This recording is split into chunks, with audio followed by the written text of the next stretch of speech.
Hey, it's Aaron. Today I'm with a Can-Am Commander. This is the 1000R XTP model and the Max, which just means four doors. So this is a 4-seat, 4-door UTV or off-road vehicle, however you want to, whatever you want to call it, wherever you're from. Everybody has a different name for these. This one's cool because it has the part of the Max is, or part of the Commander is having a truck bed in the back. So you have a little bit of space for your gear. We'll do a walk around here, so you'll see everything as I get to it. Always wear a helmet with these. I got to say that right off the bat. And then I know I'm going to get flack because there's going to be people like, you don't need no helmet. Wear a helmet. Wear a full face helmet, preferably with goggles. My goggles are actually in a bag in there. I am at Vitavoo right here. Vitavoo is just west of Cheyenne, going towards Laramie, but not as far as Laramie. Laramie is still about 20 miles to the west of here. This is a beautiful recreation area. It's part of the Medicine Bow National Forest, and it is a wonderful place for one of these because there are nothing but trails out here. This place is full of them. You don't even have to break the law to have fun riding out here. There's so many places to go that are mapped and good for it. So really fun to drive this. I'll show you some footage as we go along of this bouncing around and doing some stuff.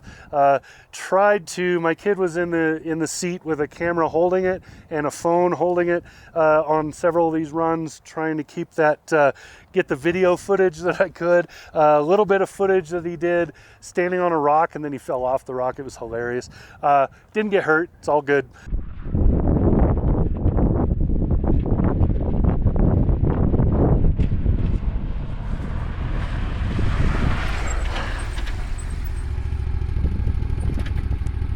So anyway, let's talk about what the Commander is. So the Commander is the more utility of the lineup. Can-Am also has the Maverick, which is much more like power focused. It's much more for sport. This mixes that sport with some utility. So you lose a little bit of the sport capability, not very much, and then you gain some utility with it. So you just basically decide what it is you want. This one, as it sits right here, is about $28,000, and that is the 1000R. So that's the bigger engine. It's 900 and something cc. Puts out a pretty good amount of power. Rev's really high. I think the top rev is around 85 or 8700. Runs really, really well, and it is a rear-mounted engine. It is back here. Your cooling system is up there in front. The engine is in the back. The only thing I don't like, this is common for a lot of these ATV UTVs, and that is the use of a continuously variable transmission. CVTs they're okay for this application. This is a good application for them, but they're loud and they always rattle like they're going to fall apart at any minute. I hate that. I found that with this, and it's also true of the Polaris model. So it's not just Can-Am. It's across the board. I just do not like them. But otherwise, this one's a lot of fun. So you don't get a whole ton of bells and whistles. There's no infotainment system. There's no giant stereo. None of that stuff you don't actually need when you're out here. If you're out here driving this like this and bouncing around, you don't need to be listening to music. And if you do want to listen to your music, you can put it in your helmet. You don't need to be blasting it for everybody around you to listen to. Nobody wants to hear your crappy music. I don't care what it is. Other people are going to think it's crap. So beautifully toned down as far as all the stuff on the interior. This gives you, I'll show you the interior in a minute, and the buttons. This has differential lock controls. It has 4-wheel drive, 2-wheel drive controls, all of that. So wonderful to drive. Feels really good out on these trails. It's a whole lot of fun. Yeah, so let's walk around it a little bit. Let me show it to you. Let me show you the full face from the side here, and we'll talk about it in terms of what some of these features from the side are. And then we'll get around, we'll look on the inside, and then I'll talk a little bit about the truck bed as well, and then we'll wrap this up. So what you're seeing from the side here, this is the passenger side, so the right-hand side of the vehicle. You can see this truck bed a little bit better, how large it is. This has some slot points where you can, and tie down points, but it has slot points where you can drop modular gear in here. They have modular storage boxes, coolers, other things that will go in here. Your fuel goes in right here. This is E10, so basically any kind of standard gasoline that is no more than 10% ethanol. Most pumps should be able to do that. You have the back seat here, suicide style doors. You can see the back seat. There are two seats back here, and they're exactly like the front seats. All the seats are the same. You have a big long grab bar, goes all the way across. Nice and easy, gives you plenty of how do you want your hands, right? And then it's a 3-point seat belt in these. So both the front and the rear are 3-point seat belts. You can upgrade to 5-point if you prefer it. I do, but that's totally up to you. The front doors open the way you would expect them to. You can see my camera bag in the seat. Sorry, and then there's my bag down there that has my goggles and gloves and whatnot in it. Nice and easy to get into. These seats slide forward and back, so you can reach under here, grab a hold of the little kind of a bar tab sticking out about the size of your finger. You pull that and you can slide the seat back and forth. That's especially important for the driver up there. Then you can see these wheels, which I really like. I love those orange wheels. Let me back off so my shadow's not all over them. I love those orange wheels. And then the overall shape, you do have a full roll cage plus this topper on it. The topper could come off. You'd have to unbolt it, so you'd have to use a wrench and other stuff. It's not like a Jeep or something where you just turn some tabs and yank it out. It is permanently affixed. Honestly, you kind of want this, so I would not take it off.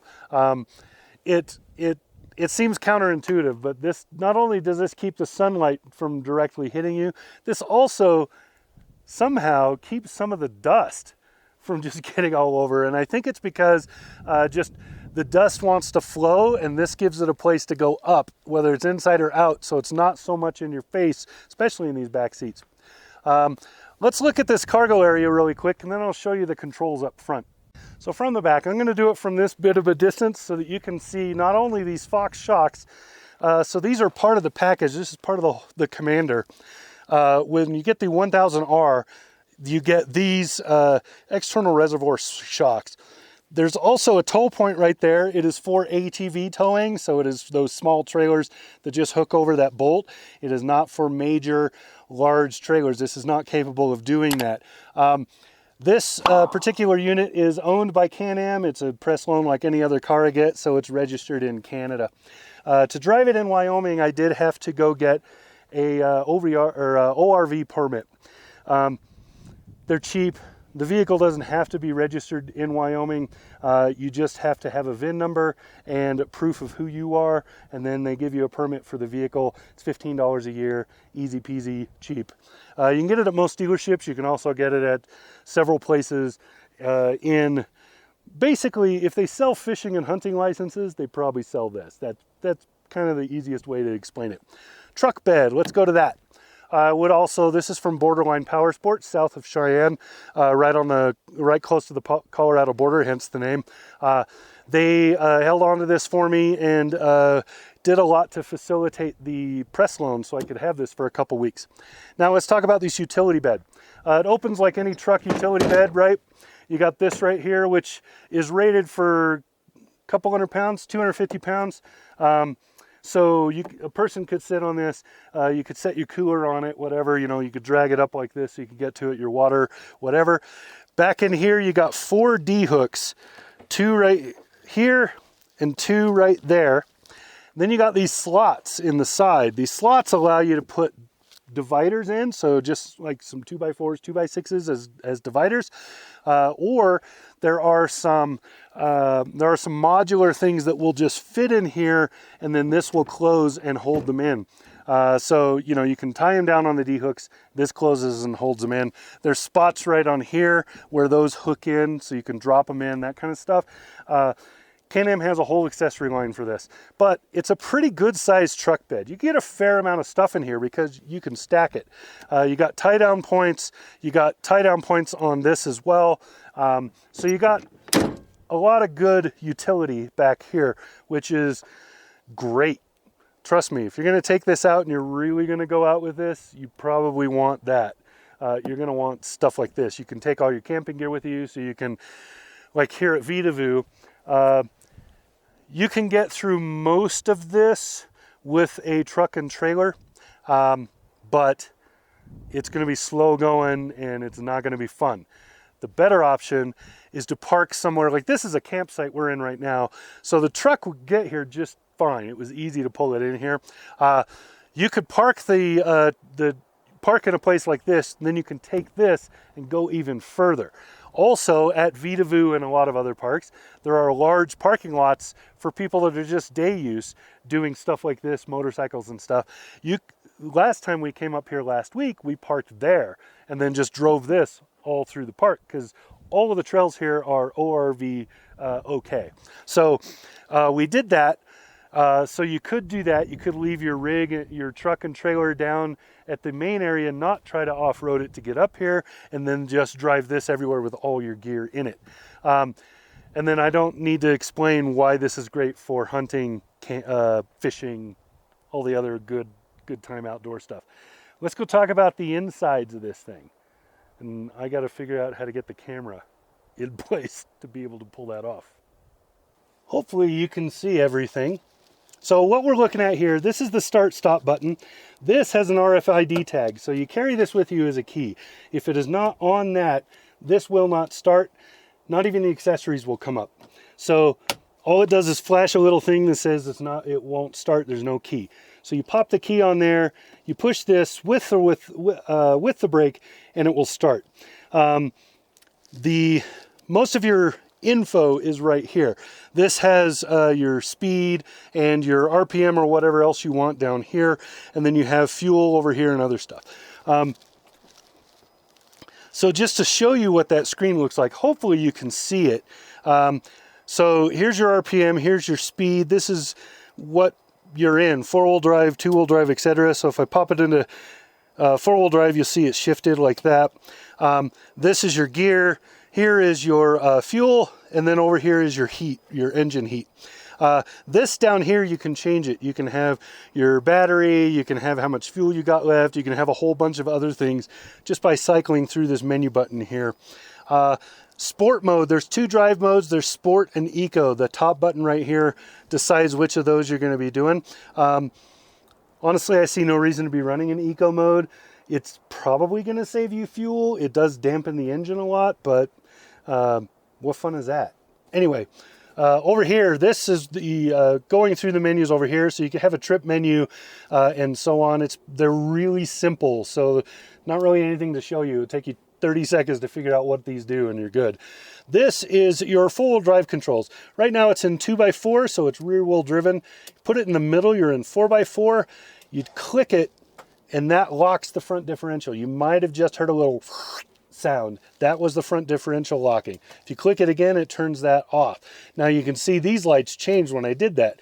It is no longer doing any of its own thing. You forced it to lock the differential. If you turn that off, then it will lock the differential as it sees fit in trail active. In trail mode, it will do the same thing, but be way looser. Because it assumes that you're not doing anything difficult. So right now it is just going to drive, and I don't think it ever engages the front differential lock in trail mode. The rear diff can go on and off with the lock. So that's your parts there, and then you can force the rear diff to lock just like that. That just forces it locked. It will never come unlocked until you do that. So I think that's how it works. I might have it backward, but I'm pretty sure that this is unlocked and that's locked. But anyway, that is all you need to know. The rest is just shifting. You got reverse, neutral, high, and low. So if you're in low gear, it's going to be much more limited in how fast it will go. Puts a lot more power down. and it locks both differentials. If you're in high, which is where you're going to be 99.9% of the time, you're just driving. Other options you have in here, there's a 12 volt plug right here. There's a small storage spot right here you could fit a phone or something into. There's a larger one right here in the middle. Actually, that's not a storage spot. This is where you get to fluids and whatnots. So brake fluid and whatever. Over here, this is another storage spot. This one's much bigger, goes all the way down to here, so it's very deep. I've got like the off-road trail maps in here, my gloves, which aren't supposed to be in there. Anyway, a few things in there. You can fit a fair amount of stuff. So you have a drink holder down here and one down there. There's 2 drink holders in the back in the center, and that's about it. On this side, this has a front winch. I'll show you that in a minute as we wrap up. This front winch is right here. This is the control for it. This is your headlight controls. All of this is straightforward winch. You push this, it pulls it back. You push this, it pushes it forward. You can see it's right there. On the headlights, the middle is the regular one, top is the brights, and all the way down is off. That's all you need to know. It's really simple. All right, hopefully the sun's not glaring too hard. You can see the headlights came on automatically on this. So this is the front. You can see the winch down there. I don't remember how many pounds it's rated for, but I believe it's a couple thousand. You can easily use that if for any reason this is disabled or whatever, or if you're just more comfortable using it that way, you can use that to drag this onto a trailer. You could potentially use it to pull another machine out if it's stuck, but I would not use it on anything larger than this. You could, and maybe it's rated for that, but I personally would never do that. You're just asking for problems, whether it's dragging your machine towards them instead or whatever else. If you're not extremely well versed in how one of those works and how to use leverage, I would not bother. I would never risk that. But if you're comfortable with it, if you've done a lot of off-road using and winch training, then yeah, you go nuts, you do whatever you feel comfortable with. I personally would not do that. So that's pretty much it. This is the Can-Am Commander 1000R in the Max version XTP. So really, really well done off-road vehicle. I've driven several. I like this one a lot because I like how versatile it is. Can-Am and Polaris are kind of head-to-head as far as competition for this market, and I think this is a wonderful entry to compete.